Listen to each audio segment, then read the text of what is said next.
NEET পরীক্ষা নিয়ে ক্রমবর্ধমান বিতর্কের মাঝেই নতুন করে রাজনৈতিক উত্তাপ ছড়ালো সংসদীয় কমিটির বৈঠককে কেন্দ্র করে। অভিযোগ উঠেছে, চিকিৎসকদের প্রতিনিধিত্বকারী একটি গুরুত্বপূর্ণ সংগঠনকে ওই বৈঠকে অংশগ্রহণ করতে দেওয়া হয়নি। বিজেপির আপত্তির জেরে এই সিদ্ধান্ত নেওয়া হয়েছে বলে সূত্রের খবর। সংসদীয় স্থায়ী কমিটি এই বৈঠকের মূল উদ্দেশ্য ছিল নিট পরীক্ষার স্বচ্ছতা, প্রশ্নপত্র ফাঁস এবং শিক্ষার্থীদের ওপর বাড়তে থাকা মানসিক চাপ নিয়ে আলোচনা করা। কিন্তু চিকিৎসক সংগঠনকে বাদ দেওয়ার প্রশ্ন উঠেছে, এত গুরুত্বপূর্ণ বিষয়ে বিশেষজ্ঞ মতামত কেন শোনা হলো না? বিরোধী দলগুলির অভিযোগ, এটি একটি পরিকল্পিত পদক্ষেপ যাতে সমালোচনামূলক মতামত সামনে না আসে। তাদের মতে, নিটের মতো একটি সর্বভারতীয় পরীক্ষায় একাধিক অনিয়মের অভিযোগ উঠেছে এবং এই পরিস্থিতিতে চিকিৎসক ও শিক্ষাবিদদের মতামত অত্যন্ত গুরুত্বপূর্ণ।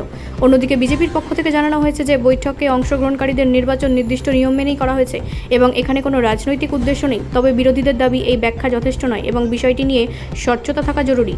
শিক্ষার্থী ও অভিভাবকদের একাংশ এই ঘটনার উদ্বেগ প্রকাশ করেছেন। তাদের মতে, নিট সংক্রান্ত সমস্যাগুলি সমাধান করতে হলে সকল পক্ষের মতামত নিয়ে একটি সমন্বিত উদ্যোগ প্রয়োজন। এই ঘটনার পর আবারও প্রশ্ন উঠেছে, দেশের উচ্চশিক্ষা ব্যবস্থায় স্বচ্ছতা ও জবাবদিহিতা কতটা নিশ্চিত করা হচ্ছে? নিট নিয়ে বিতর্কের আগুনে নতুন করে ঘি পড়ল বলেই মনে করছেন রাজনৈতিক বিশ্লেষকরা। ব্যুরো রিপোর্ট, রাষ্ট্রীয় প্রসার বাংলা।